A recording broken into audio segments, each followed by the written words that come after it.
Lastly, I wanted to share with you real quick a book I got online recently.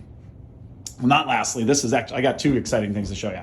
So I picked up this operations, the compendium of model railroad operations from design to implementation from the OPSIG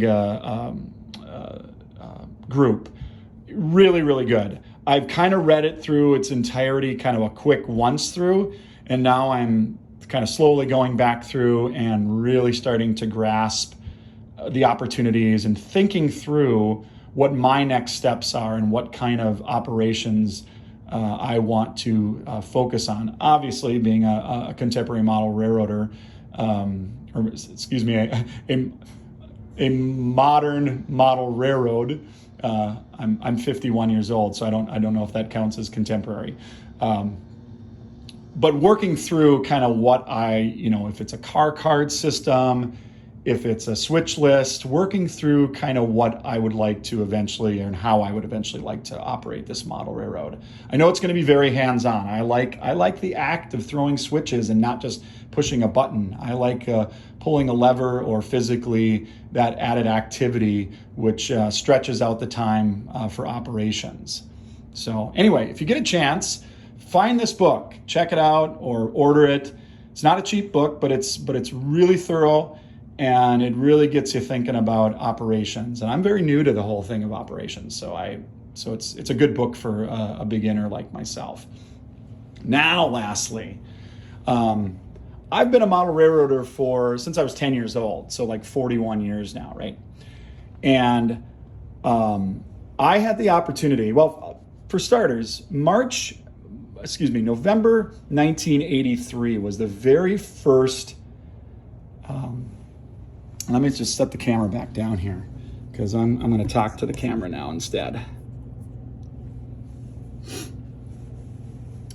November of 83 was the very first model railroad magazine I ever bought. I had been playing with my brother's Lionel train set since I was 10. Right before my 12th birthday, I discovered Model Railroader magazine, November 1983 issue, which had the Ride the San Juan Central emblazoned on its cover. And I kid you not, for the first many, many years of my model railroading life, I was virtually obsessed with Malcolm Furlow and the artistry. Of course, my tastes got a little bit more sophisticated. And within months of that magazine cover, I was learning about the Cat Mountain Santa Fe. I was learning about the Gory and Defeated. I was learning about the Virginia and Ohio. I was learning about the Sunset Valley lines. I was learning about all these model railroads that were freelance in nature. And so that freelance bug got planted in me really, really early. Now, over the years, I did convert to more prototypical. My hobby interests had changed more to the prototypical side, and I spent many years really focusing on the Sioux Line Railroad, which runs by my family farm here. That's where my interests were.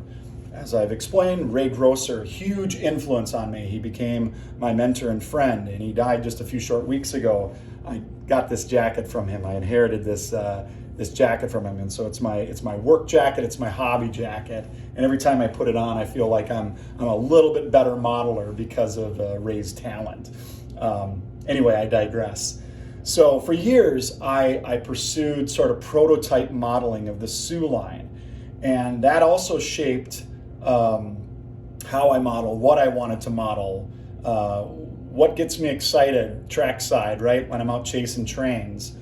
The Sioux Line has a profound impact on my version, my freelance layout, the Bonanza Valley and Western, because the Bonanza Valley and Western story is that an old Sioux Line branch line that ran from my hometown up to the port of Duluth, hauling wheat, really is the baseline. That line was abandoned by the late 80s and tore up, and now it's a rails to trail.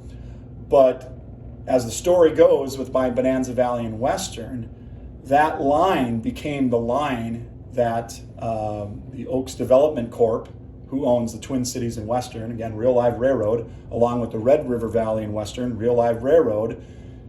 My story is that the Bonanza Valley and Western was one more railroad that the Oaks Development Corp. Purchased. They purchased that old Sioux Line branch from Bruton, Minnesota to Duluth. And that's where my story takes root and gives me the impetus, gives me the place on the map for my railroad to exist. So that's the story of how I got to where I am. But along that path, and again, I went down a major rabbit hole, but back in the late 80s, I got the opportunity to go visit a model railroad that had been featured in the March 1984 Model Railroader. It wasn't on the cover, it was just it was a story within the magazine. And it was on the Walnut Creek Model Railroad Society model railroad in Walnut Creek, California, called the Diablo Valley Lines, or the Diablo Valley Lines. We were out to visit some family when I was a senior in high school, and I had remembered that there was that particular layout open to, and it was open to the public, and I got a chance to, as a 17-year-old, in the fall of 1989, visit this beautiful, large, it's like 1,000 square, it's a ginormous, open to the public model railroad with a freelance theme. Now, I was still relatively new. I was still a teenager at that point. I'm very young in my model railroading. And in fact, I'd built a few layouts and starts and stops and built kits and collected some cars, but I really didn't have a layout for much of my life. In fact, other than dioramas, this is the first major layout that I'm constructing. But the influence of model railroaders and old timers in the hobby, I've had my share of opportunities to meet a few of them. The Diablo Valley Lines was the first chance I got to really rub elbows with some old timers and get a behind the scenes tour. And that was really exciting for me as a 17-year-old. In doing so, I met an old guy, and I really wish I could remember his name. And I could have swore there was a photograph that was taken of me and this guy. But he gave to me a Diablo Valley Lines boxcar. And it's printed with the Diablo Valley Lines moniker, the Piedmont Northeastern Division, Public Be Damned. That was their branded or their tagline or whatever. And I have had this car in my possession, in my collection, since 1989. It's a little, it's not the type of car that would typically show up on my modern Bonanza Valley and Western, but a fun story, and I wanted to share that with you because it's really neat. I've been so blessed to meet some great model railroaders over the years, and that old timer, who I don't remember his name, he did me a solid when I was 17, and he gave me one of the club's boxcars, and that he had created for the club, and I just think that's really, really, really neat. Now, another model railroad that a lot of you guys might know about, this is a story for a different time, and there's really not a whole lot to share, quite frankly, and I've got no photographic evidence, so you'll just have to take me on my word. But I was a traveling salesperson back in the starting in the late 90s, and in around 2000 I traveled down to Texas, and back then I didn't have a cell phone. I barely had a portable computer, so I had a lot of free time on my hands when I was not calling on customers, and I reached out to a man by the name of Laurel Joyner, whose O-Scale Great Southern Railroad was a fixture of 1970s and 1980s Model Railroader magazine, and maybe some of the other publications as well. The night I visited, he was having not a building session. I think it was some of his operators. They were just there to have a bull session and watch a game on TV. And quite frankly, they didn't give me a whole lot of time a day.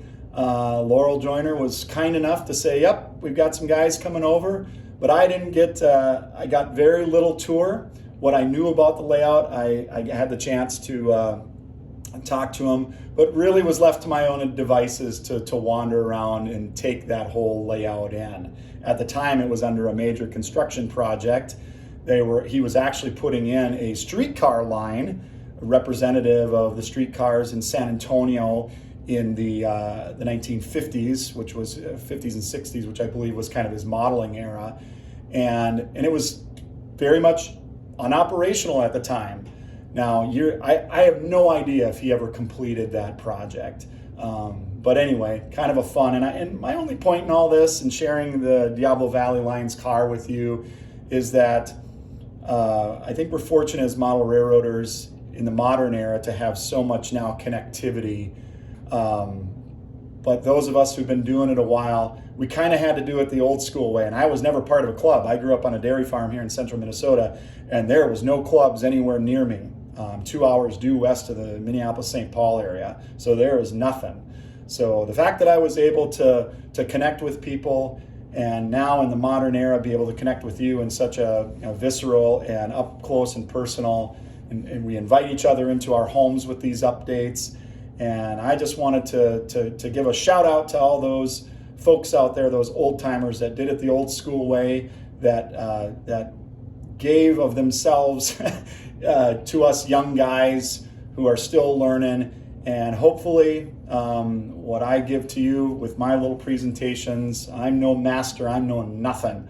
I'm just kind of doing it. I'm making mistakes and kind of learning and picking things up from you all as I visit you guys' YouTube pages and Facebook pages and follow you. And I hope through the dialogue that some of you, it encourages you guys to reach out to me and pick my brain. And if there's anything that I've inspired you with, I'm glad for it. Please like it and please subscribe, and please let me know if you have questions. I'm always happy to help. So until the next update, Merry Christmas, Happy New Year, happy modeling, and take care. And God bless you from the Bonanza Valley and Western. See ya.